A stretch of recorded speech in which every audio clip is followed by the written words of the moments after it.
Hello everyone, আশা করছি সবাই অনেক অনেক ভালো আছেন। আজকের আয়োজনে সবাইকে স্বাগত জানাচ্ছি। এতদিন তো শুধু আপনাদের জন্যই মজার মজার রেসিপি শেয়ার করেছি, তাহলে বাসার সব থেকে গুরুত্বপূর্ণ যে সদস্য রয়েছে, যার কথা আমরা সব থেকে বেশি ভাবি এবং সব থেকে বেশি আদর করি, সেই ছোট্ট সোনামণিরই বা বাদ যাবে কেন? একদম ঠিক ধরেছেন, আমি আজকে কোনো বড়দের রেসিপি শেয়ার করব না।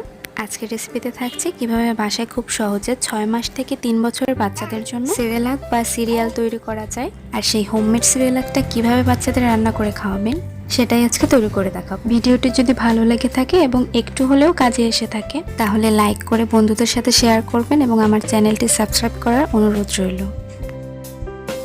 প্রথমে একটি পাত্রে আমি নিয়ে নিচ্ছি 1 মুঠো পরিমাণ আমরা যে চাল দিয়ে ভাত রান্না করি সেই চাল। নিয়ে নিচ্ছি 1 মুঠো পরিমাণে পোলাওয়ের চাল। সব কিছু আমি হাতের মুঠোয় করে পরিমাপ করছি। এখানে নিয়েছি 1 মুঠো মুগ ডাল, নিয়ে নিচ্ছি 1 মুঠো বুটের ডাল, ওই একই পরিমাপের মসুর ডাল নিয়ে নিচ্ছি, সম পরিমাণেই নিয়ে নিচ্ছি ভুট্টা, তবে ভুট্টা না থাকলে গমও ব্যবহার করতে পারেন। নিয়ে নিচ্ছি পেস্তা বাদাম, আর নিয়ে নিচ্ছি চীনা বাদাম। সব বাচ্চারা কিন্তু সব খাবার পছন্দ করে না আর সহ্যও হয় না, অনেক বাচ্চাদেরই কিন্তু বাদামে অ্যালার্জি থাকে। তো সেক্ষেত্রে আপনার বাচ্চার যে খাবারটাতে প্রবলেম আছে সেটা অবশ্যই বাদ দিতে হবে। আমি এর মধ্যে কিছু কিশমিশ দিয়ে দিয়েছি। তো আপনারা চাইলে আরও কিছু ড্রাই ফ্রুটস অ্যাড করতে পারেন, যেমন আরও 2-1 ধরনের বাদাম অথবা খেজুর। আর এই সবগুলো উপকরণকে আমি একটু একত্রিত করে নিচ্ছি। এরপরে পানি দিয়ে খুব ভালোভাবে এগুলোকে কুচলে কুচলে ধুয়ে নিতে হবে। অনেকটা সময় নিয়ে এগুলোকে খুব ভালোভাবে ধুয়ে নিতে হবে। ততক্ষণ পর্যন্তই ধুয়ে নেবেন যতক্ষণ না এর থেকে ময়লা অথবা সাদা পানিটা চলে যায়।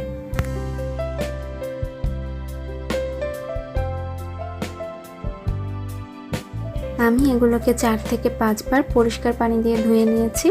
এবার সব উপকরণগুলোকে একটা ছড়ানো পাত্রের মধ্যে বিছিয়ে নিয়ে এটাকে আমি রোদে শুকাতে দেব।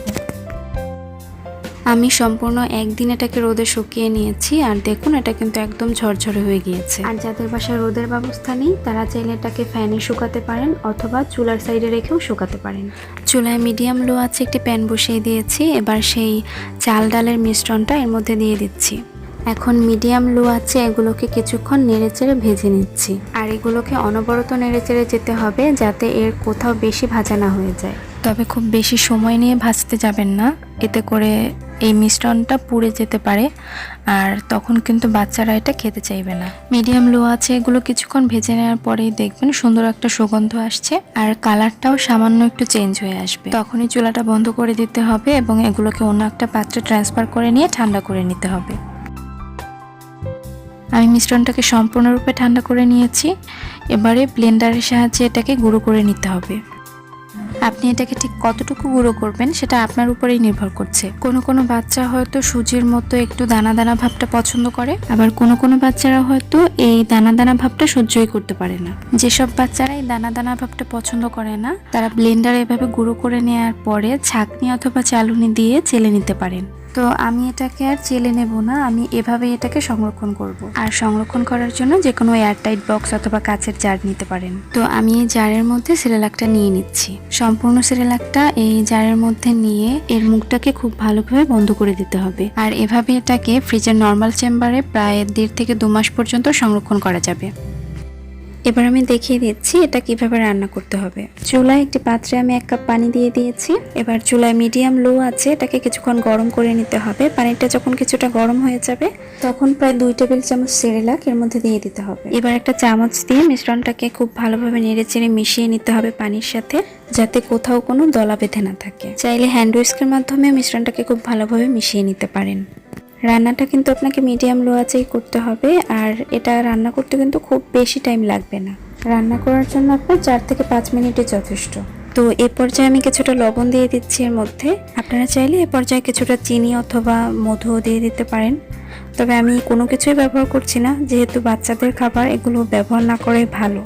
আমি কিন্তু নাড়াচাড়া এক মুহূর্তের জন্য বন্ধ করিনি। তো নাড়াচাড়া করতে করতে এক সময় দেখবেন এরকম একটা ঘন হয়ে এসেছে। আর আপনার বাচ্চা কতটুকু ঘনত্ব খেতে পছন্দ করে সেটা কিন্তু আপনি সব থেকে ভালো জানেন। যখন আপনার প্রয়োজন অনুযায়ী ঘনত্ব চলে আসবে তখন এটাকে চুলা থেকে নামিয়ে ঠান্ডা করে নিতে হবে। আর বেবিকে এটা খাওয়ানোর আগে সবসময় আপনার হাত দিয়ে এটা চেক করে নেবেন যে এটার তাপমাত্রা ঠিকঠাক আছে কিনা, আপনার বেবি সহ্য করতে পারবে কিনা। আশা করছি বরাবরের মতো আজকের রেসিপিটিও সবার কাছে সহজ মনে হয়েছে। ভিডিওটি যদি ভালো লেগে থাকে এবং একটু হলেও কার্যকরী মনে হয় তাহলে ভিডিওটিতে একটি লাইক করে আপনার ফ্রেন্ডস অ্যান্ড ফ্যামিলির সাথে ভিডিওটি বেশি বেশি করে শেয়ার করবেন এবং সেই সাথে আমার চ্যানেলটি সাবস্ক্রাইব করার অনুরোধ রইল। আপনারা চাইলে আপনাদের রান্না করা খাবারের ছবিগুলো আমার সাথে আমার ফেসবুক পেজে শেয়ার করতে পারেন। আমার ফেসবুক পেজ এবং গ্রুপ লিংক ডেসক্রিপশন বক্সে দেওয়া থাকবে। আজ আর কথা বাড়াচ্ছি না, আগামী রেসিপি দেখার আমন্ত্রণ জানিয়ে এখানেই বিদায় নিচ্ছি। সবাই সুস্থ থাকবেন, ভালো থাকবেন এবং আমার জন্য সবাই অনেক অনেক দোয়া করবেন। আল্লাহ হাফেজ।